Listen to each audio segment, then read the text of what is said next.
Welcome to Superpower with Kristine Milkovich, the podcast where we help you unleash your inner hero. Whether you're a change maker, a trailblazer, or just looking to level up, this is the space to uncover your unique superpower and transform it into unstoppable momentum.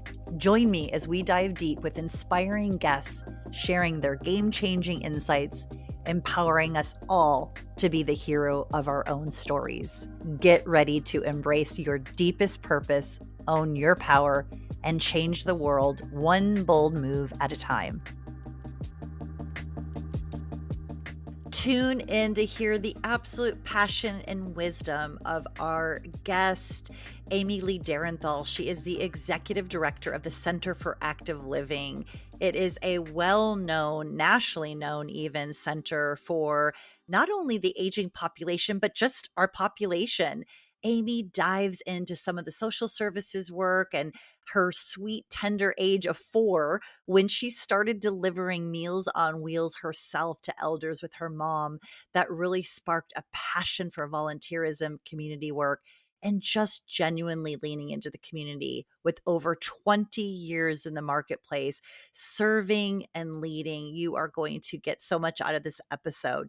So here we are in the Superpower studio midweek, and we have such an exciting guest in the house. This woman is certainly near and dear to me. She is the executive director of the Center for Active Living, one of our local community centers here that you've heard me talk about a bazillion times on this show because it lights me up and I'm so proud of it and I love it so much. So I know any of you following this show have heard me mention the Center for Active Living, but we're just going to get right to it. We've got some great questions for Amy Lee.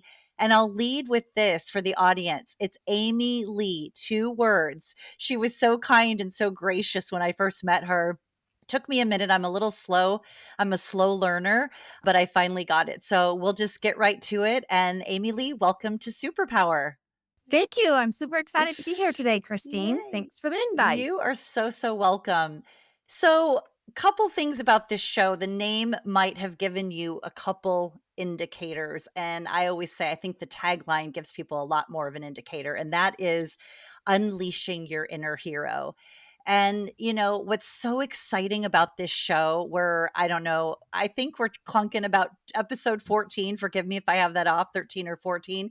So this is a new baby passion project for me. I know I've been pinging you and haranguing you and hunting you down because I know you have a lot of superpowers and you have some really special gifts that you not only share with me, but our community. And so that's why I wanted to tackle you down for 45 minutes today.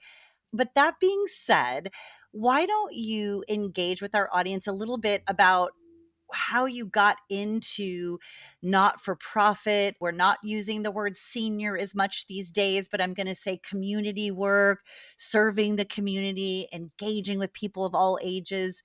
Tell us a little bit, Amy Lee, how did you get into this line of work? Kind of take us back.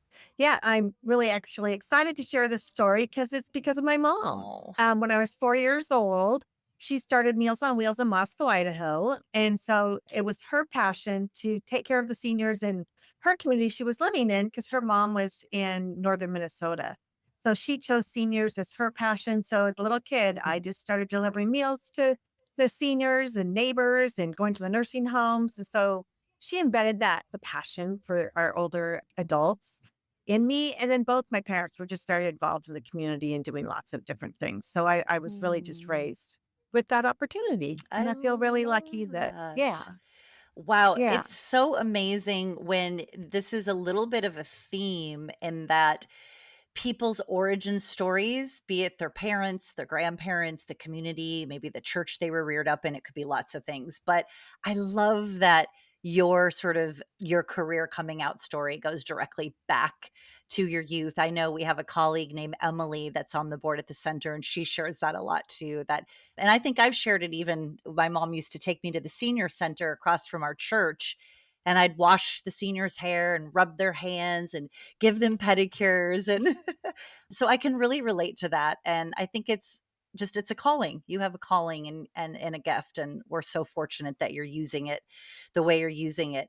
So that being said, the Center for Active Living has gone through some pretty significant changes, all for the positive, in the last couple years. So for anybody maybe listening that has never walked into a senior center, they've never been to our senior center or our Center for Active Living, and they have these maybe grandiose stereotypes or maybe some outdated ideas of what that looks like.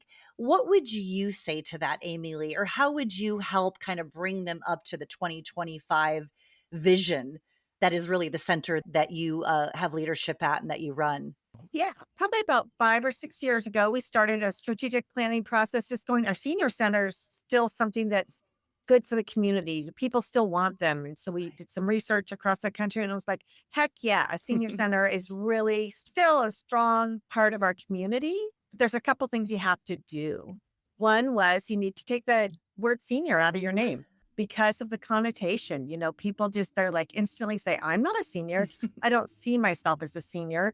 And so that can be a 94-year-old, just saying, I'm not a senior. And so people wouldn't want to come to the building because of the connotation of what they, of what we think of when we think of the word senior. Right. And the other piece was don't make it look like your grandmother's senior center. So Right.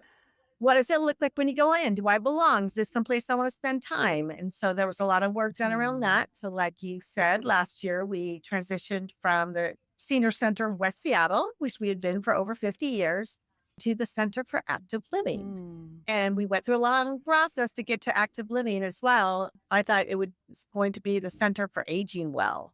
And it turns out the word aging is also not well received because we're always doing anti-aging this and anti-aging that. So I would say the biggest thing, outside of the name change to help with people understanding what goes on inside is just the visibility, of our building. We painted a big, huge mural on the outside, just full of life and full of the people that come inside, because what's happening inside is there's people doing yoga, people exercising, people are drumming upstairs, people are eating beautiful food and healthy food and connecting and making friends. So I often, get that, oh, are there people living there? And I'm like, no. And I get, oh, are they 95 and just sitting in wheelchairs? I'm like, no, no, we're not. We're an active community center where Yeah.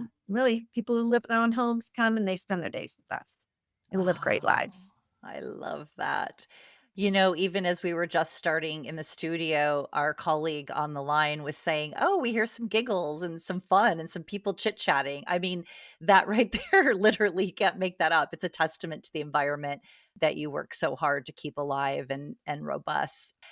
Well, I want to give a quick shout out because you just led me to my next question. So I have been going back to, it's not your grandmother's center necessarily anymore, right?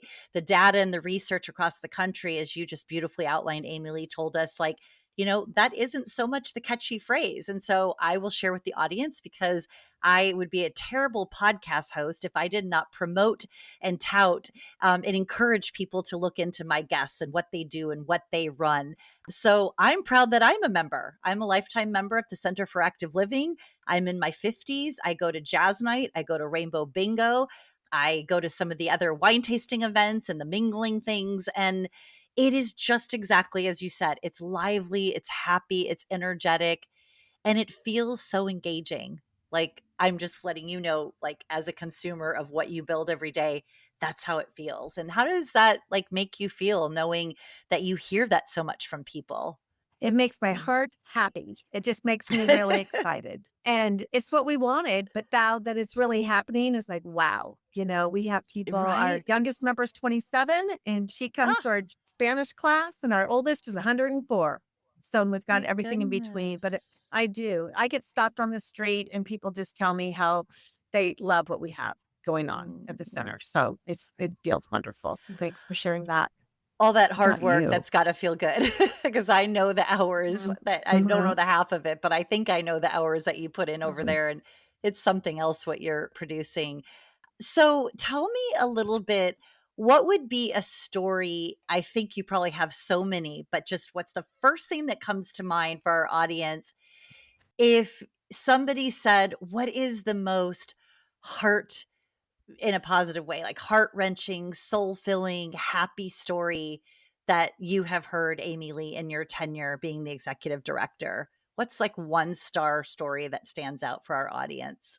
I Wow, know. that is a It's super, loaded because I know super you have a big lot.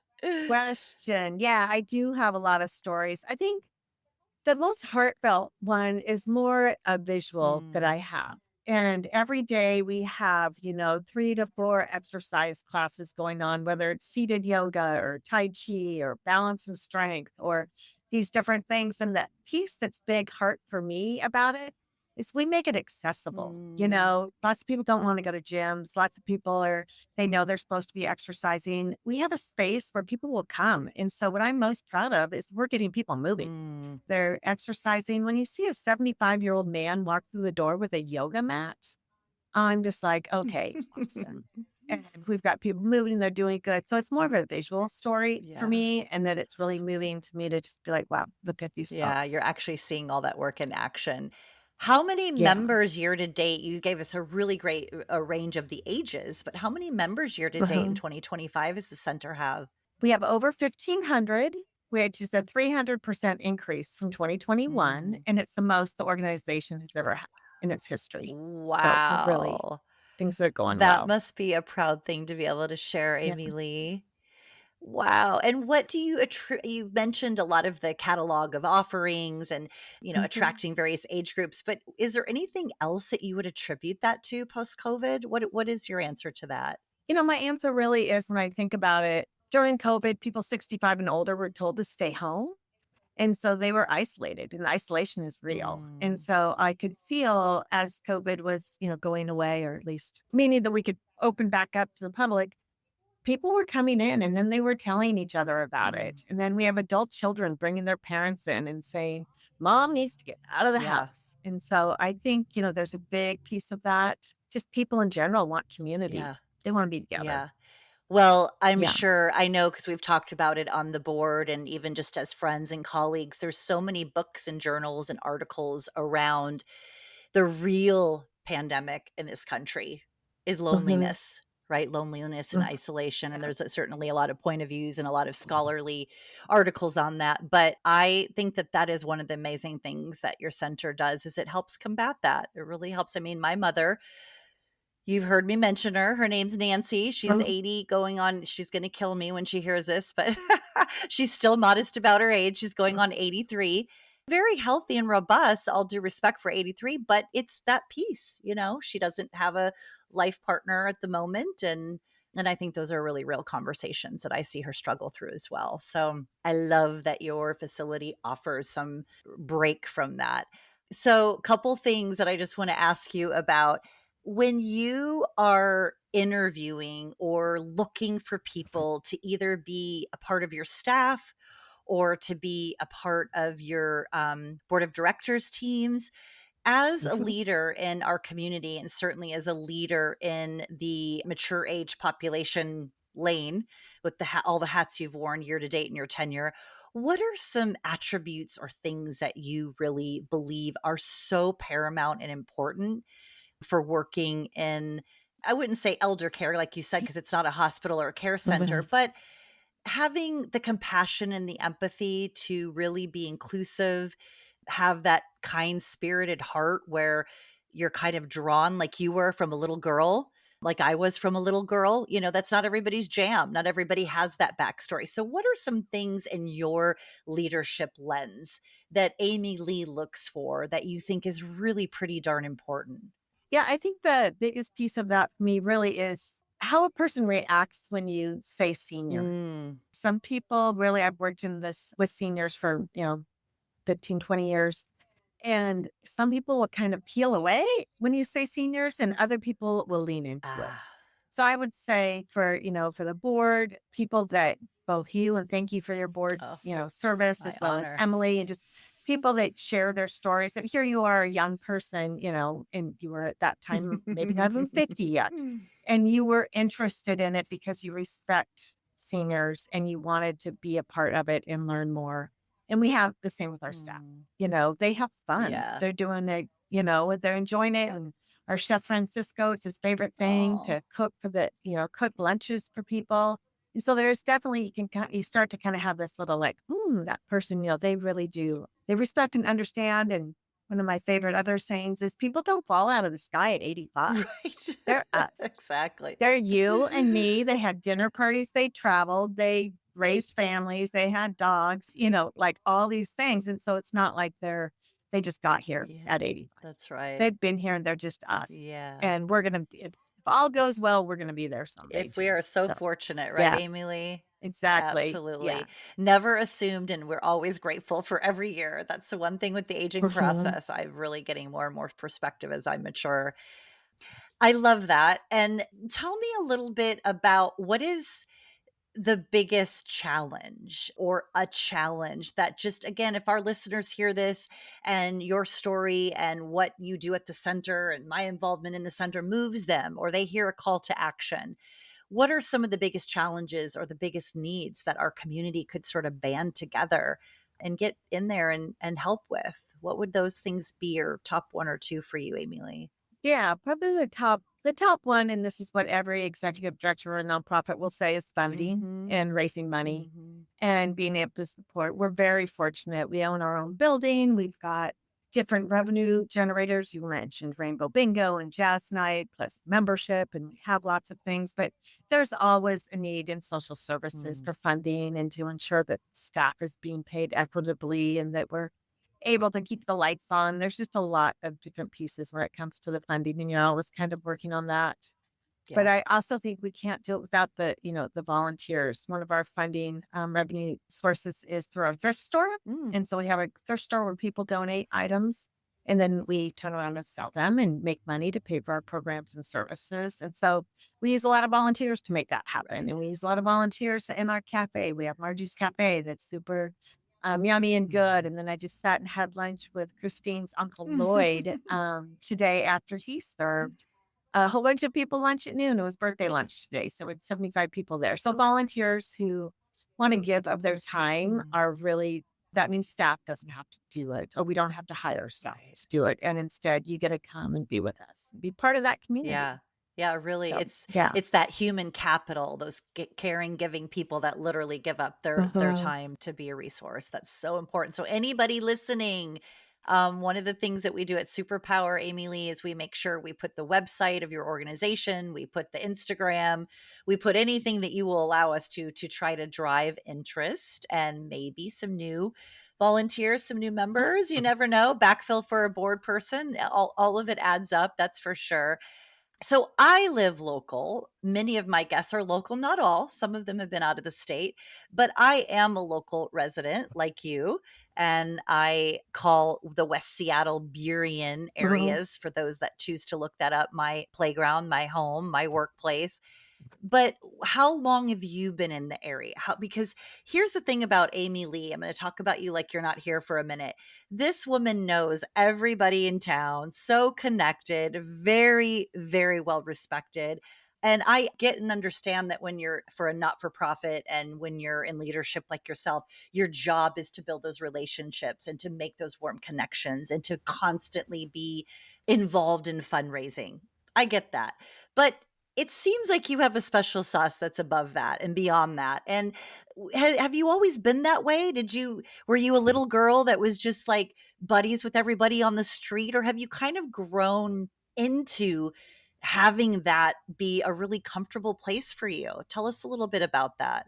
Yeah, when you were talking about, unleashing your inner hero, Mhm. and your superpower, mine is community building. Mm. It's just in every job I've had in the not-for-profit world, it's just getting to know the community, getting to know people, whether it's other business owners or, through the chamber, through BNI, through many different ways. But that's what Mm. works. And networking. And yes, I was pretty social as a child as well. But so it is a personality trait of mine to be that way. But when I look at a situation and I think I can help, I can make a difference because I can bring the people together. And that Nice. has really made things That successful. is a skill that we know not everybody feels Mhm. comfortable with. So it's amazing that you've been able to use that throughout your career.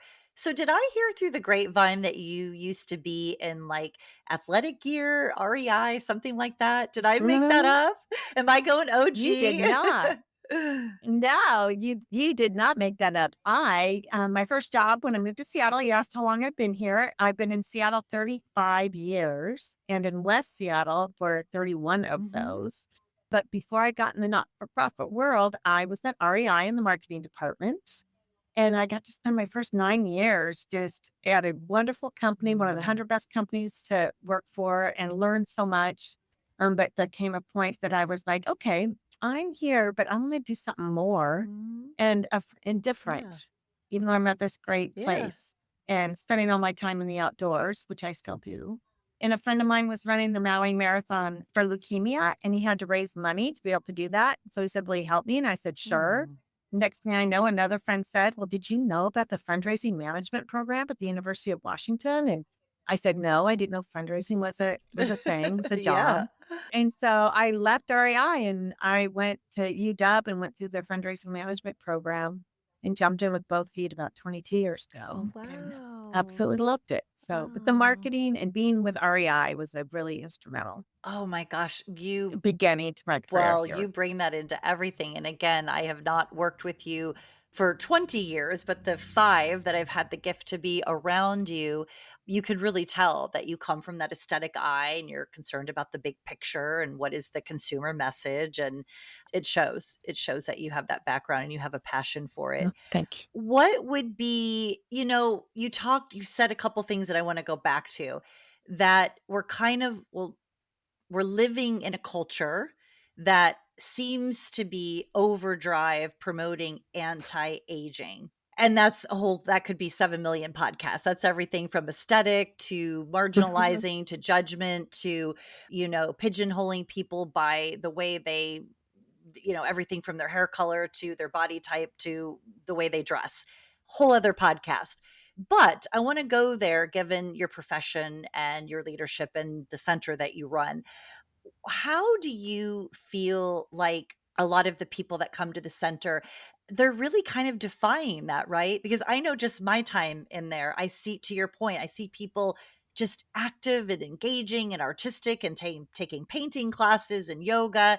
So, why do you think that shift is happening? Do you think it's just because we're all living longer? Do you think it's a pushback to all the anti-aging rhetoric? What are your thoughts, Amy Lee, on that? I think it's the baby boomer generation. Mm, I think it's this generation that has led, because I'm right behind them, yeah. that they have led all my life. They were in front of me, the baby boomers, was women getting jobs, in the 70s and just all this that they have led, Mhm. that they have also had all the marketing go with them as well. So as they're aging, and maybe it's just because I work in this Yeah. field, but I'll be at the grocery store and I look at the magazines that are at the Yeah. checkout stand, and they are about aging, the people that we knew, aging really well, and all the superstars and everything, and I think there's just a shift towards, hey, let's not make this a bad thing. Right. This is a good Yeah. thing. Look at how great I can look. Look at how good I'm doing, and so a little bit of that, just taking away the stigma, because Mhm. people are like, oh, I'm embarrassed, back to the 75-year-old man walking in a building with a yoga mat I under his mean, that's arm. That so didn't happen cool. 10 years ago. We had another 95-year-old call. He goes, my doctor says I should take Tai Chi. And so I looked it up online, and you guys have Tai Chi. So next thing you know, he's taking the bus to get here. It's just, so I think there's just a shift, but I think our baby boomers are certainly Yeah. Kinda pushing kind that of leading the agenda. charge, kind of pushing Yeah. that agenda. Yeah. Yeah. It's so Yeah. true when you think about the '60s and '70s and just the feminist movement, everything that Mhm. we're very close in age, very, very close in age, and it's like, gosh, you can't have that not impact you and admire, right, to see all of the game-changing strides that certainly women have made, but men as well with the 91-year-old with the yoga mat under his arms. Have you ever had a medical emergency there? And I know for compliance, I'm not asking for names, that's for sure. But I mean, just high level, have you had a scare or somebody have a stroke or a heart attack or We haven't had a stroke, or we've had, yes, we have. Mhm. And it can happen on a regular basis. Somebody might fall. somebody and hit their head. Somebody might just have some, personal, health thing going on that acts up during it. Our job is to just call Yeah. 911 and make sure they're comfortable and get them Yeah. water. But it's scary and Yeah. it's scary for everybody around them. But it can for Yeah. sure. Is your facility, is there any kind of like basic training that I mean, I know again, Mhm. as you just said, your job is to call 911 to get the professionals in, but do you have any kind of like baseline how to manage that stuff in your facility training or so? Yeah. Yep. So we've done training for staff, and then we also have, I might say it incorrectly, but I think it's the OED, the thing if people are having a heart attack, Mm-hmm. that we need to be retrained on Okay. that. But we have all the things that, there isn't a requirement from anybody Sure. that says we have to do these things. It's just to be smart and to know what to Yeah. do for Yeah. people. Kind of this that baseline Yeah. reaction. Yeah. So, Amy Lee, this is a topic that comes up on most episodes, certainly since I'm just getting off the ground here with my podcast. So, given the political climate that we're all working to survive in right now, have you specifically, meaning your organization and the survival tools and resources that certainly for 501(c)s or not for profits are, desperately needing, have you, if you can share, have you personally been impacted by any shifts yet in the new administration, or are most of your baseline relationships and ancillary support pieces still in queue? Yeah. So we do not get any money from the federal Mhm. government. And so we do get money from King County and the city of Seattle. Mhm. And so it's maintaining that funding from them. But what really is going to affect our people the most is when they cut Medicare and when they cut Social Security. So that's maybe not a Mm. program that we provide necessarily, but it's going to hurt so many people. Social Security is pretty much their primary revenue source. Okay. And so those things will hurt them, and therefore they will need more programming and need more services from us. So Okay. those are the pieces that will get us. And so talking to your congressperson and, really standing up to say no to this big, beautiful bill would be outstanding. It's billions of dollars being taken away from seniors. Yeah. And then the other one is we're worried about ICE. Mm. We have a group of Latinx seniors, and this is a safe place for them. We're a Mm. place we want them to be. So the Mhm. staff has been doing ICE training, and what do we do when they show up? Oh, And wow. so when I shows up at our door, so doing that's definitely affecting us. And then Kristine, as you know, you're on our equity and inclusion committee here at the center. We're doubling down on diversity. Mm. It's just like, that is not something I'm backing away from. Thank you. So Well, for this country. we appreciate your transparency and wholeheartedly answering that, certainly from your, executive director hat, but just you, just as a working human, a woman in the community, somebody that cares about your community. We know these are very, very big issues and big topics. And I think the more on podcasts or books or journals or over coffee that we can actually have a transparent conversation about it and kind of Mhm. humanize it. To your point, you just said we've got these lovely people that come to this organization. It's a group. This is one of their happy places, and the thought of anyone coming in and aggressively ripping them away from your brick and mortar, it's just unthinkable. It's just unthinkable. But I appreciate you going there, because I think more and Yeah. more and more people need to hear that.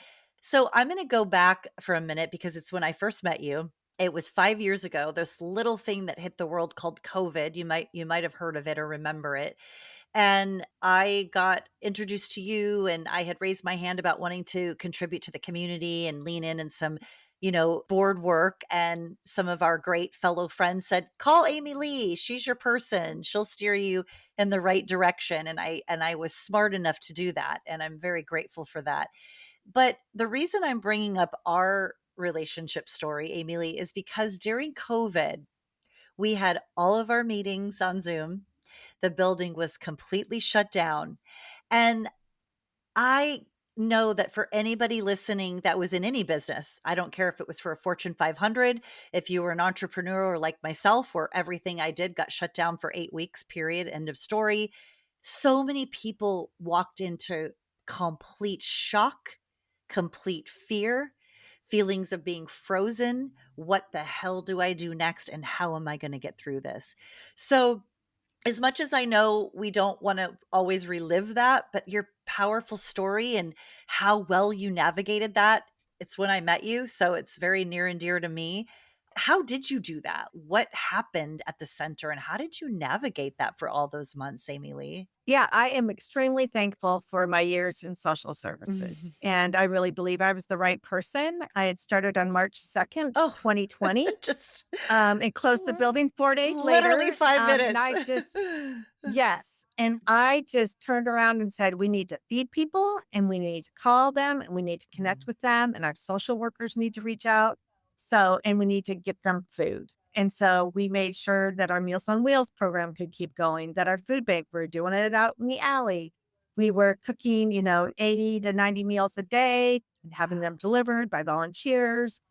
We had neighborhood restaurants giving us food and meals to bring out to people. And it was just really about staying connected. And we called every single member and we checked in on everybody. And then we started having our list of the people who really needed us to connect with them. And then every once in a while, the governor would say, if you have this much square footage, you can have this many people mm, in your yeah, building. And so we are fortunate to have a large enough building that we could have programming going on yeah, sometimes, depending on yeah, what the governor said. yeah. So that, but we did. But I have to say, being raised by a mother who fed people through Meals on Wheels, that was like, yeah, people need food Yeah.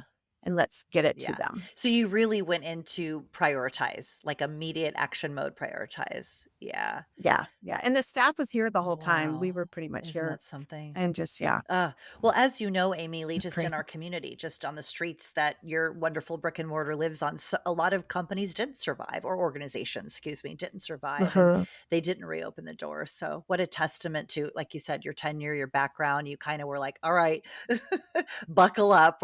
We're going in here, Uh-huh. people." Oh, well, what is your favorite thing to do at the center? You, Amy Lee. I just want to hear personally what kind of lights you up the most.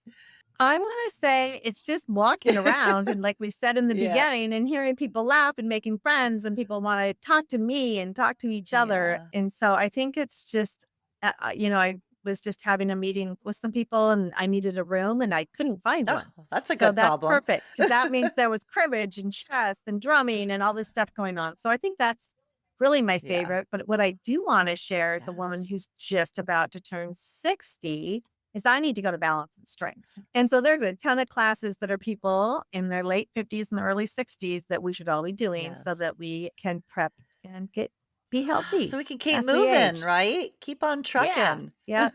Yep.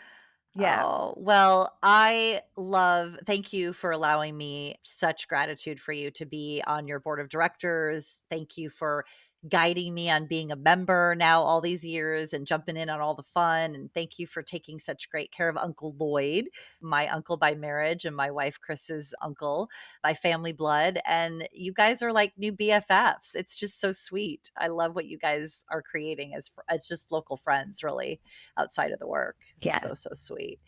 Well, Amy Lee, I've learned a few things, even though I see you every week and talk to you a lot and blow up your texts.